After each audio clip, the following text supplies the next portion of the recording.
Dua aksi kekerasan pemain sepak bola di lapangan mencoret sportivitas di awal 2026.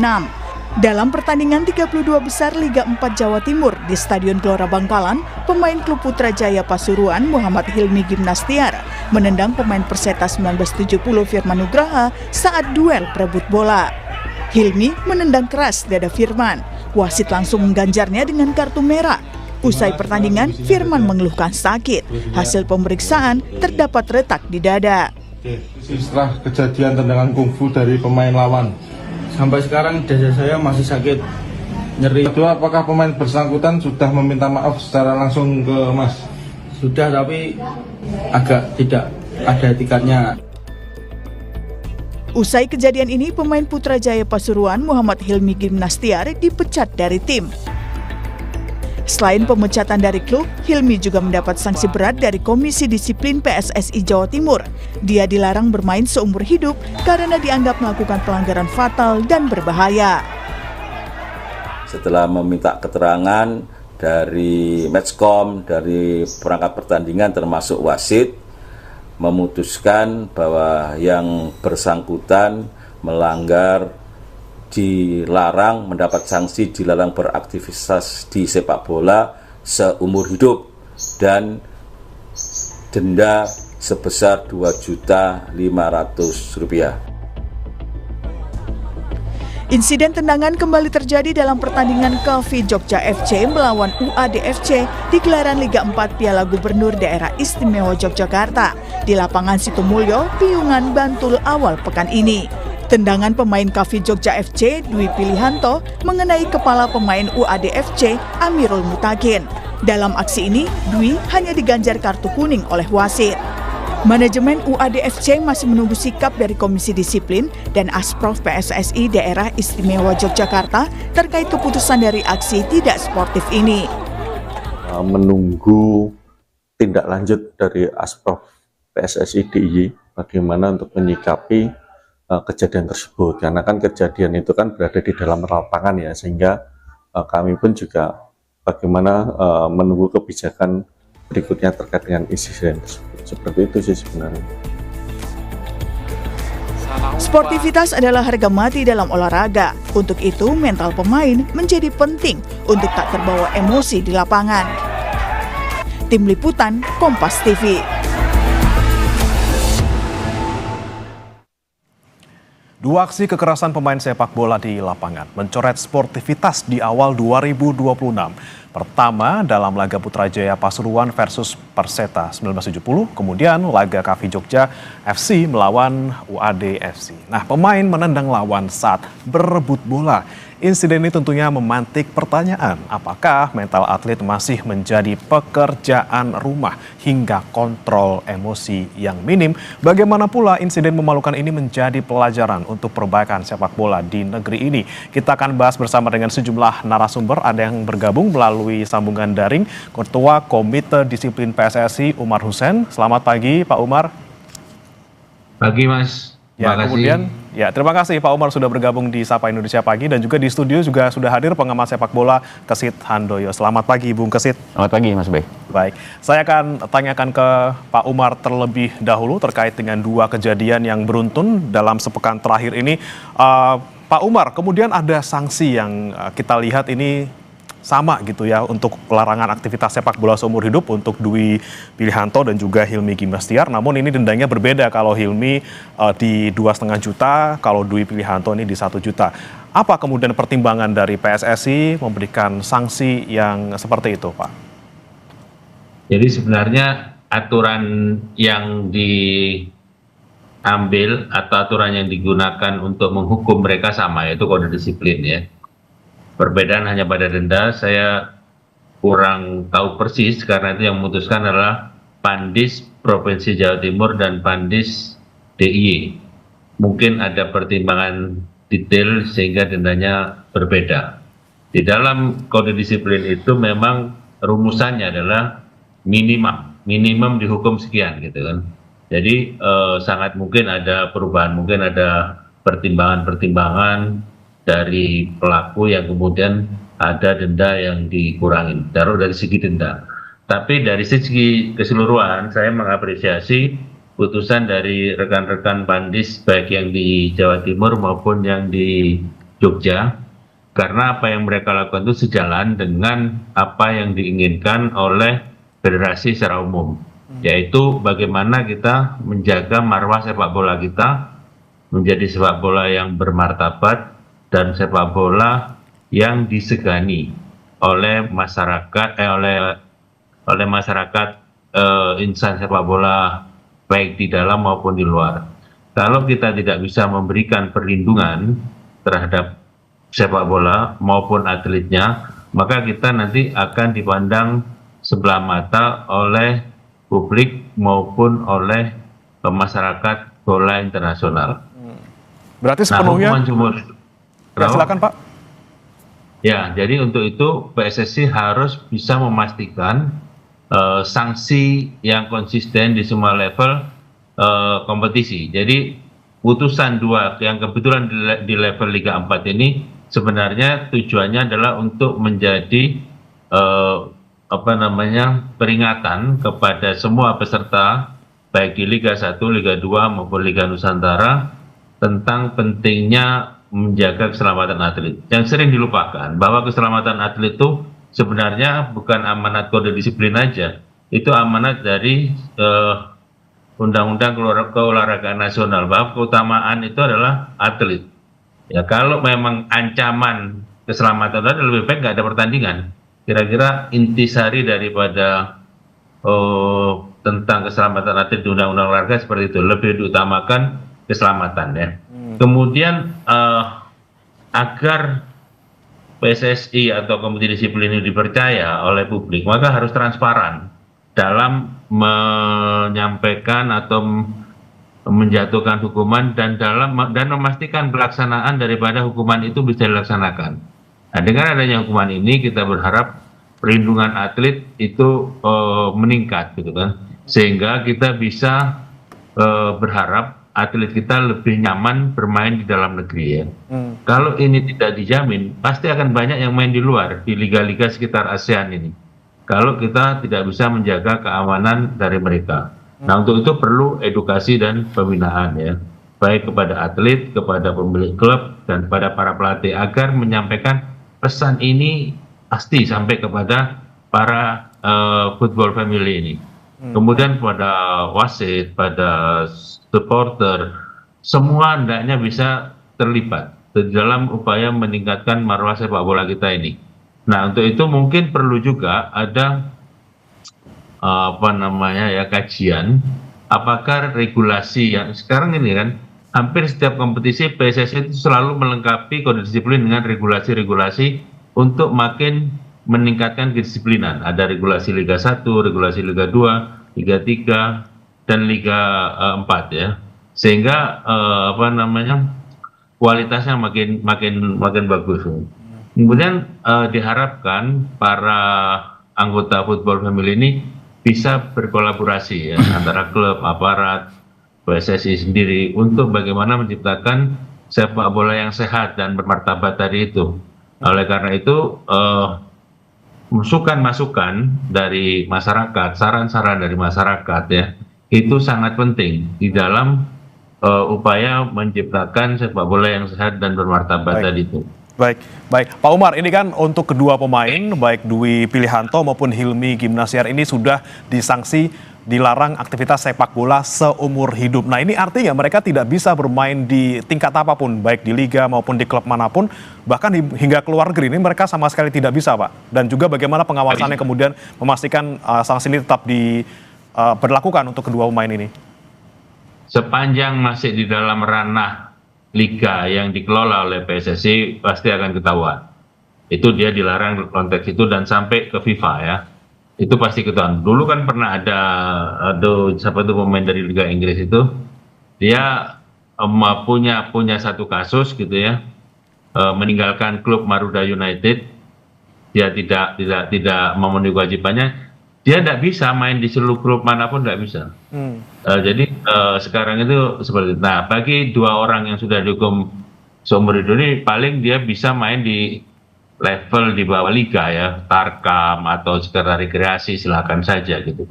Tapi orang takut, dia kan pernah melakukan pelanggaran keras gitu kan. Nah, itu yang risiko yang harus diterima. Berarti Nah, batasnya mungkin di liga ya Pak saya ya? nggak tahu ya. Mudah-mudahan bisa menjadi pelajaran bagi yang bersangkutan dan bagi insan sepak bola yang lain. Baik.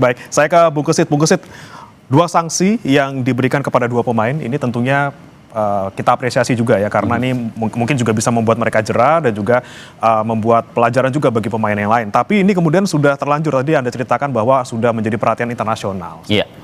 Dan juga di sana ada unsur pidananya. Nah, Iya. kalau menurut Bung Kesit, kalau melihat sanksi yang diberikan kepada 2 pemain ini, apakah sudah tepat dan juga cukup? Ya, sanksi yang dijatuhkan oleh panitia disiplin daerah ya untuk 2 pemain ya dalam 2 hari berturut-turut ini memang kejadian yang menurut saya sangat luar biasa di dunia sepak bola Indonesia, dan hukuman dilarang aktif dalam persepak bola nasional seumur hidup. Saya pikir itu udah sanksi yang sangat pantas dijatuhkan dan mewakili seluruh masyarakat sepak bola Indonesia ya. Karena memang kalau kita lihat dari di 2 peristiwa tersebut ya, yang melibatkan pemain di Jawa Timur ya, Putrajaya, Hilmi Gimnastiar dan juga Dwi Aan di Yogyakarta ya.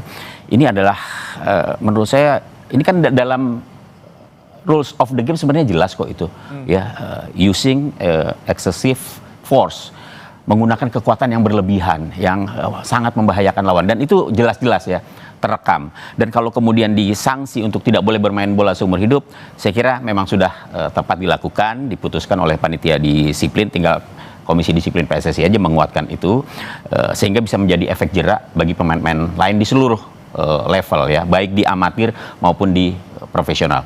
Ini Liga 4 ini kan liga amatir ini ya, liga yang masih berkutat di kabupaten kota untuk nanti lolos lagi ke tingkat provinsi gitu. Jadi kalau di tingkat amatir saja mereka sudah seperti itu ya, bagaimana mau disebut nanti sebagai pemain profesional gitu, karena sudah melampaui batas profesionalisme sih saya pikir tindakan yang mereka lakukan. Berarti memang di Liga 4 ini adalah waktunya juga untuk menyaring dari awal gitu, bagaimana kemudian potensi pemain-pemain yang mungkin punya potensi luar biasa, ada juga potensi dalam tanda kutip untuk melanggar juga, seperti itu Mas. Iya, sejatinya seperti itu ya, di tingkat amatir itu sebenarnya sudah dari usia dini mereka sudah harus tahu begitu loh, mana batas-batas pelanggaran yang boleh dilakukan.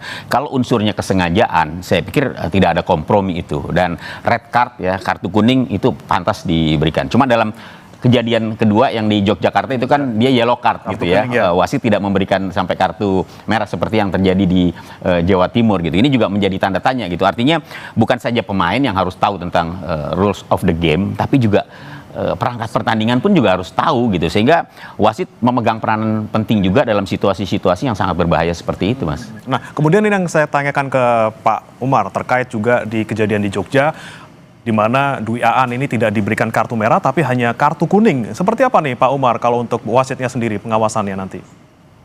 Itu kemarin beberapa kali saya sampaikan, beberapa faktor yang menyebabkan terjadinya kebrutalan di lapangan itu adalah faktor wasit. Jadi banyak sekali peristiwa-peristiwa pelanggaran yang masuk ke kami itu faktornya wasit. Kenapa? Orang nggak puas, terus kemudian pelampiasannya kepada lawan gitu kan. Main kasar, misalnya yang sering itu masalah offside, masalah penalti, masalah yang macam-macam pelanggaran yang mengecewakan. Atau yang paling ekstrem tentang gol dan tidak gol. Itu yang walaupun ada VAR, putusannya kan tetap di wasit gitu ya. Artinya di sini bukan kewenangan Komdis sebenarnya, ini kewenangan komite wasit. Komite wasit mesti tegas, bila sudah menemukan wasit yang tidak profesional, mesti diberi peringatan, sanksi untuk tidak memimpin pertandingan berapa kali gitu. Baru dia akan jera gitu kan. Nah kalau disanksi tapi masih diberi kesempatan, ya dia nggak akan jera-jera gitu. Nah seandainya kan nanti misalkan ada perubahan, kewenangan itu dipindah kepada Komdis, mungkin akan lain. Nah sekarang kan wasit itu kewenangan untuk mensanksi wasit itu ada di komite wasit, dan ini yang mesti didorong untuk terus melakukan pembinaan seperti itu. Sebenarnya langkah-langkah federasi sudah benar ya, ada beberapa wasit asing yang dimasukkan, dan itu memberikan pengaruh yang luar biasa. Tapi belum sampai ke level yang bawah seperti ini gitu ya. Nah bagaimana caranya agar wasit ini bisa lebih bekerja lebih baik.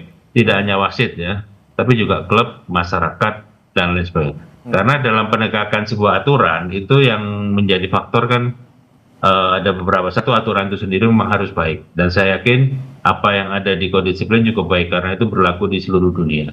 Kedua adalah aparatnya ini termasuk ada wasit, ada komite disiplin, ada federasi, dan lain sebagainya.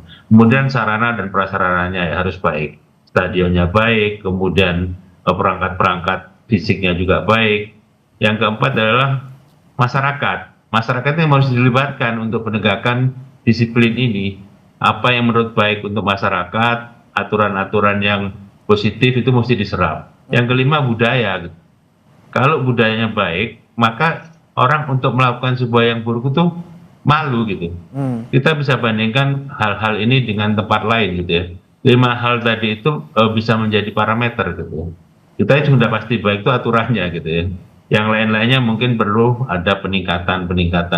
Nah, untuk aturan ini tadi saya sampaikan sudah dilapis oleh regulasi-regulasi yang dibuat oleh federasi. Oke. Demikian. Oke, Pak Umar, kita bicara lagi soal sanksi yang diberikan kepada 2 pemain ini, tentunya tidak menutup kemungkinan ada upaya banding yang dilakukan oleh 2 pemain ini. Apakah sudah ada informasi, Pak, untuk upaya banding dari kedua pemain dan juga nanti bagaimana untuk menghadapinya? Kayaknya sampai sekarang saya belum dengar ada upaya banding, dan mungkin agak susah juga dalam banding ini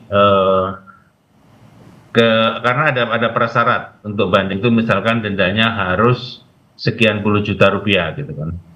Nah itu yang mungkin, tetapi mungkin juga kalau mau dilakukan terobosan, misalkan karena ini menyangkut nasib dia di dalam kehidupan yang cukup panjang gitu ya, mungkin bisa dipertimbangkan oleh komite banding untuk menerima dulu putusannya. Saya nggak tahu gitu. Tapi ada juga nanti kemungkinan Pak Umar, ada juga upaya pidana mungkin yang diajukan oleh korbannya, seperti itu? Nah ini kemarin diskusi ini menarik ya, apakah hukum olahraga itu mereduksi hukum pidana umum gitu kan. Nah seharusnya memang ada batasan-batasan yang jelas ya. Kalau kita bicara yang sederhana, misalkan ada tindakan-tindakan yang menurut hukum pidana dilarang, misalkan pemukulan. Tapi kan ada olahraga yang memang tugasnya mukul, bela diri. Ya, tapi itu kan masuk dalam kekhususan hukum olahraga. Tetapi di dalam hukum pidana itu tidak ada batasan tempat orang untuk tidak dikenai hukum, misalkan, ya kan? Ada tindak pidana dilakukan di stadion, sepanjang bisa dibuktikan itu memang tidak pidana yang disengaja, ya bisa gitu. Misalkan atlet melakukan transaksi narkoba atau menggunakan narkoba dan lain sebagainya, atau menciderai orang lain secara langsung. Nah tinggal masalah pembuktiannya bisa mengungkap itu apa tidak gitu kan. Tapi kalau sebatas apa yang sudah diatur oleh rule of the game itu nggak bisa disentuh oleh pidana. Tapi kalau itu kesengajaan, dari prinsipnya bagi penyidik itu tidak ada tempat yang tidak bisa dimasuki penyidik. Demikian. Oke, baik. Ini pertanyaan yang serupa juga saya tanyakan ke Bung Kesit terkait tadi kemungkinan adanya banding dan juga justru nanti melebar untuk urusan pidananya jika dilaporkan oleh korban. Nah, Anda melihatnya seperti apa? Ataukah juga ini pernah sempat terjadi juga di beberapa pertandingan sebelumnya? Kalau banding itu di dalam aturannya sih memang ada ya. Jadi setiap hukuman yang dijatuhkan oleh komisi disiplin memang di situ ada aturan bahwa dia boleh melakukan banding. Tapi apakah banding itu kemudian diterima atau tidak itu menjadi wewenangnya dari komite banding ya. Tapi kalau saya lihat dari masalah ini ya mudah-mudahan sih boleh-boleh aja bandingnya diterima gitu. Tapi kemudian putusannya tetap gitu, tidak malah dikuatkan begitu ya. Karena menurut saya begini, pemain-pemain yang bertingkah pola seperti ini yang membahayakan pemain lawan itu menurut saya sudah nggak ada tempat lah di sepak bola begitu. Masih banyak kok pemain-pemain lain yang punya tingkah laku baik di lapangan begitu. Jadi untuk hal-hal yang seperti ini saya kira sudah selesai lah, dia suruh pilih cabang olahraga lain aja lah gitu kan. Yang memang isinya pukul-pukulan. Iya, suruh ikut kungfu aja gitu, nggak usah main di sepak bola. Karena itu tadi ya, kalau misalnya dimaafkan begitu ya, kemudian katakanlah hukumannya nanti dikurangi gitu ya, ini tidak akan menjadi efek jera. Kita bisa flashback lagi kok, di tahun 2009 misalnya pernah ada juga kejadian yang sama gitu ya, walaupun mungkin unsur ketidaksengajaannya terlihat gitu ya, tapi waktu itu ada pemain yang meninggal loh gara-gara permainan keras yang diperlihatkan oleh salah seorang pemain Liga 1 ya. Saya sebut saja lah waktu itu antara pemain PKT ya dengan Persela Lamongan. Pemain Bontang waktu itu Jumadi Abid itu meninggal dunia setelah dirawat sekitar sepekan di rumah sakit karena perutnya kehantam oleh Denny Tarkas ya. Kemudian juga ada di Riau ya tahun 2013 itu penjaga gawang ya dari kalau nggak salah Persiraja, pemain Persiraja itu juga pernah ada yang meninggal karena kehantam juga oleh pemain lawan. Tapi waktu itu hukumannya tidak sampai seumur hidup ya, pelakunya hanya dihukum sekitar 5 sampai 6 bulan waktu itu. Kemudian dia bisa aktif lagi di sepak bola nasional. Tapi ada juga kejadian ketika misalnya dulu ada pemain dari Persiwa Waropen ya waktu itu ya, kalau nggak salah saya ingat, itu memukul wasit sampai babak belur, itu dihukum seumur hidup. Ya, tapi kemudian dia melakukan banding, kemudian diterima bandingnya, hanya dihukum menjadi 1 tahun begitu ya. Ini menurut saya tidak menimbulkan efek jera. Tapi ketika pemain seperti yang terjadi di Jawa Timur dan di Jogja dihukum seumur hidup, saya pikir ini sudah pas gitu ya. Jangan sampai kemudian bandingnya diterima lah. Ini nggak bagus gitu buat iklim sepak bola Indonesia, karena bagaimana kemudian nanti pemain muda yang melihat kejadian-kejadian seperti ini, kemudian pemainnya setelah itu dibebaskan begitu ya, dihukumnya hanya sebentar gitu. Nanti jadi apa ya? Bisa jadi ikut-ikut gitu, nggak apa-apa. Nanti juga dihukum paling sebentar, habis itu main lagi gitu ya. Saya pikir ini nggak bagus. Kalau kemudian ke ranah pidana, saya pikir itu haknya dari si korban. Kalau pemain itu, si korban itu ingin melanjutkan ke ranah pidana, saya pikir dia juga punya hak untuk bisa melakukan itu. Karena lagi-lagi di luar permainan ataupun di dalam permainan, hukum pidana tadi tidak melihat di mana tempatnya gitu. Karena gini, kasus ini ya tadi saya sempat melihat pagi tadi, ini juga sudah di-up oleh media olahraga terbesar di dunia loh, di Eropa, La Gazzetta dello Sport di Italia, itu juga sudah meng-up video yang terjadi di Jawa Timur yang dilakukan oleh Hilmi Gimnastiar. Artinya kejadian ini betul-betul mendapatkan perhatian dunia internasional, khususnya di masyarakat sepak bola internasional.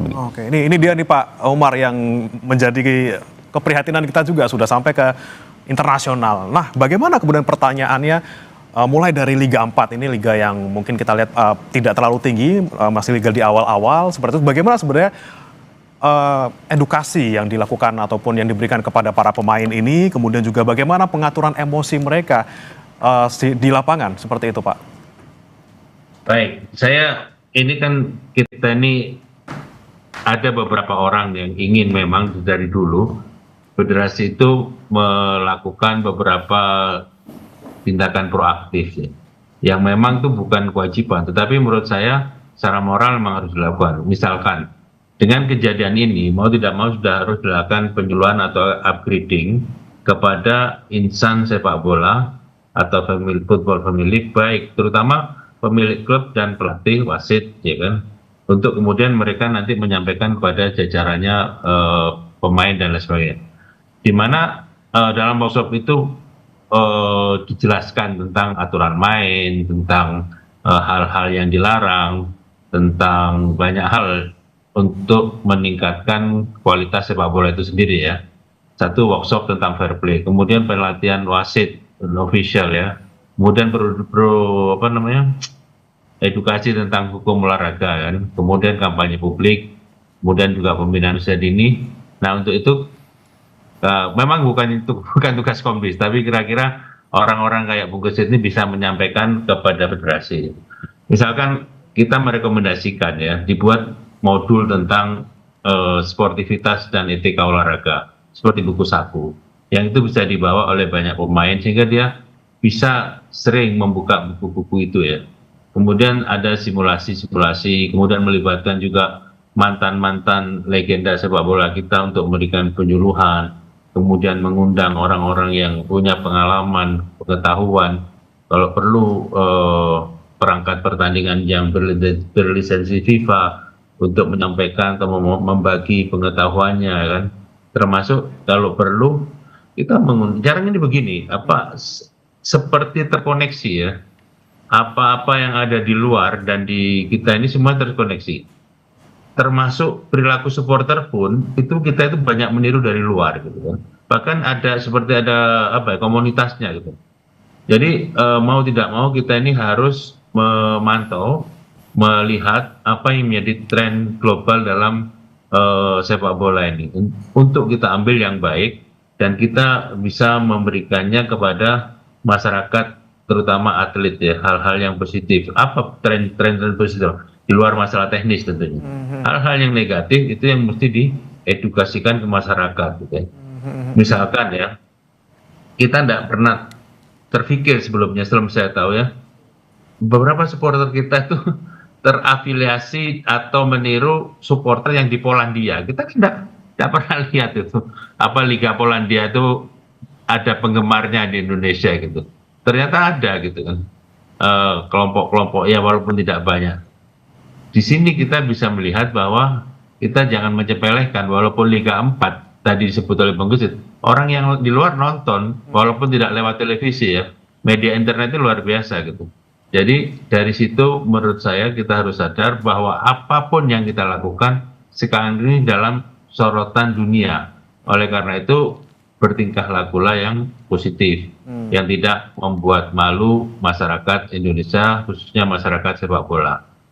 Begitu, Mas. Baik, nah ini yang sama juga akan saya tanyakan ke Bung Kesit. Ini misinya di mana sih Bung sebenarnya? Apakah memang pembinaan mental kita yang kurang atau memang secara rekrutmen dari awal juga kita tidak melihat adanya misalnya di salah satu atau salah dua pemain, atau mungkin tekanan kompetisi yang sangat besar gitu yang kemudian membuat hal ini terjadi?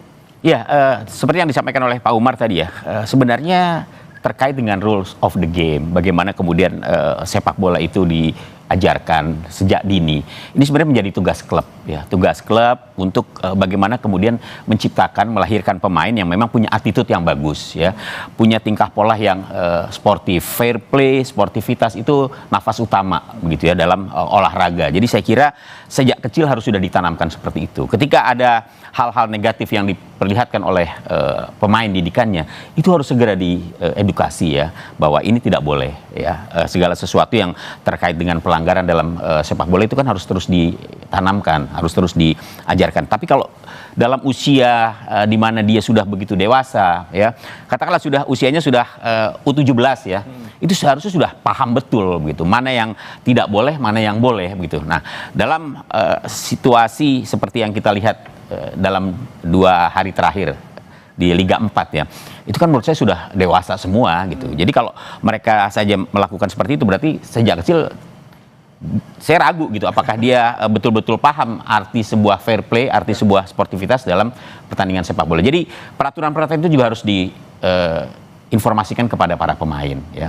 Tugas pelatih ya, tugas klub, tugas pembina di seluruh akar rumput untuk memberikan, menanamkan bagaimana kemudian sportivitas itu bisa diterapkan dalam sepak bola. Lagi-lagi dari mulai dini gitu ya, dari awal paling awal. Betul, bahwa ada tekanan dalam sebuah pertandingan, dalam kompetisi itu iya pasti gitu ya. Namanya juga kompetisi, persaingan pasti ada. Tapi ketika ada pelanggaran yang dilakukan melampaui batas kewajaran, saya pikir itu udah nggak betul begitu ya. Ini perlu ditanya juga nih mentalitasnya seperti apa gitu ya. Perlu diperiksa juga gitu loh. Jadi jangan sampai kejadian-kejadian seperti ini terulang lagi di masa-masa yang akan datang. Ya, kita harapkan ini semoga tidak menjadi hal yang berulang ya. Semoga Liga 4 yang di Jogja dan juga Jawa Timur ini menjadi yang terakhir. Tapi kemudian saya mau tanya ke Pak Umar, kemudian langkah dari PSSI untuk kemudian mencegah agar permasalahan seperti ini tidak terulang kembali. Lagi-lagi kita lagi pengen untuk meningkatkan kualitas sepak bola kita. Nah, bagaimana kemudian masih ada hal-hal seperti ini yang terjadi, jangan sampai terulang lagi, Pak Umar? Jadi sebenarnya kalau kita bicara standar yang dipunyai oleh PSSI terhadap klub itu sangat ketat ya. Dari harus memiliki stadion, harus memiliki tenaga medis, harus memiliki psikolog dan lain sebagainya. Masalahnya itu dijalankan apa enggak? Yang bisa diukur itu pada saat pertandingannya.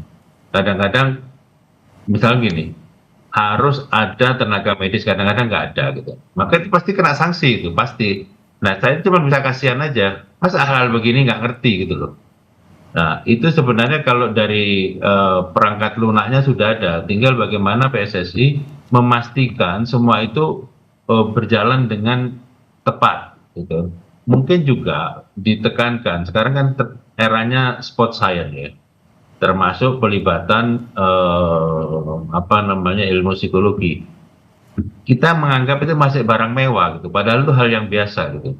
Kemarin saya juga sampaikan pernah kejadian ya, di klub Liga 1 ada pemain, dia sebenarnya selama ini sebagai starting 11, kemudian pada saat dia datang ke pertandingan hari itu dia mengajak keluarganya, anak dan istrinya. Ternyata dia hari itu tidak dimainkan, dia baru masuk menit ke 88. Jadi dia marah, masuk lapangan, belum 1 menit dia langsung menghajar lawan gitu, dan langsung main kartu merah langsung gitu loh. Walaupun tidak sampai dihukum seumur hidup, tuh ada tambahan larangan bermain sekian kali gitu, kasihan gitu. Setelah kita periksa, dia tanya, karena itu saya malu sama keluarga gitu. Nah, hal-hal begini kan mesti dalam pantauan klub, PSSI tidak akan tahu gitu kalau nggak ada kejadian gitu. Nah, faktornya bukan hanya pada keluarga, kadang-kadang target menang, beban, nah itu juga mempengaruhi perilaku di lapangan. Juga seperti yang saya sebut di depan, faktor wasit ya. Jadi kira-kira 3 faktor itu cukup dominan selain dari memang karakter pribadinya sendiri. Oke, baik. Nah, Terakhir. Secara umum bagaimana PSSI memastikan itu ada di lapangan gitu aja, hadir gitu. Oke, baik. Terakhir, saya ke Bung Kesit juga. Bagaimana nih PR dari PSSI? Jangan sampai kurang. Mungkin dari pembinaan di awal juga pastinya kita pastikan dilakukan. Apalagi, Bung Kesit? Ya, saya kira sosialisasi, literasi harus terus dilakukan oleh PSSI ya sebagai federasi yang bertanggung jawab untuk pembinaan sepak bola di Indonesia. Memberikan pemahaman kepada level klub ya, kemudian bagaimana melakukan pembinaan secara baik, dan juga yang paling penting ya menurut saya Mas, ini lagi-lagi nih soal kompetisi ini harus dipisahkan ini antara liga amatir dengan profesional gitu, karena saya melihat dalam pembagian antara amatir dengan profesional Indonesia ini masih rancu gitu loh. Dari klub amatir tiba-tiba dia bisa ke profesional gitu. Kalau kita mau melihat di luar negeri lah, di Eropa gitu, saya ambil contoh di Prancis lah, itu terpisah itu antara amatir gitu loh. Kalau dia nggak memenuhi syarat untuk bisa main di klub profesional, ya dia selamanya di amatir aja gitu, karena persyaratan untuk bisa tampil di profesional ini kan ketat gitu ya. Klub itu harus punya stadion, harus punya akademi, pokoknya lengkap lah gitu kan. Nah, kita nih masih belum jelas nih dari amatir nih, dari sekarang ini Liga 4, dia nanti katakanlah dia lolos ke Liga Nusantara, masuk ke Liga 3, Liga 2, tiba-tiba dia bisa masuk loh ke Liga 1 begitu kan. Ya, jadi harus ada batasan ya, sehingga pembinaan itu juga harus betul-betul bisa dilihat bahwa di Indonesia ini jelas kok kompetisinya amatir, ya sudah amatir gitu, profesional ya profesional. Nah, kalau profesional ini kan butuh sesuatunya ya namanya profesional gitu. Pemain juga harus mengerti bagaimana memahami peraturan, bagaimana respect kepada pemain lawan, itu kan sangat penting begitu loh. Jadi saya pikir buat PSSI ya PR-nya adalah bagaimana kemudian terus melakukan pembinaan, terus mengedukasi ya, bagaimana kemudian fair play itu ditegakkan, dan tanggung jawab juga ada di klub. Saya pikir klub juga tidak boleh lepas tangan sebagai motor utama dalam pembinaan ya kepada pemain-pemain muda di tingkat grassroots, harus terus memberikan pemahaman tentang arti fair play, respect kepada pemain dan sportivitas. Ya, lagi-lagi kita harapkan jangan karena nila setitik rusak susu sebelahnya. Kita harapkan ini yang menjadi yang terakhir, dan juga semoga kedepannya tidak ada lagi kejadian seperti ini, dan sepak bola kita juga bisa naik kelas dengan segudang prestasi. Terima kasih Pak Umar Hussein, Ketua Komisi Disiplin PSSI, dan juga Bung Kesit Handoyo, pengamat sepak bola, sudah bergabung bersama kami di Sapa Indonesia Pagi. Selamat pagi, Bapak-Bapak. Pagi, terima kasih Bung Kesit. Ya, sama-sama Pak Umar. Selamat pagi.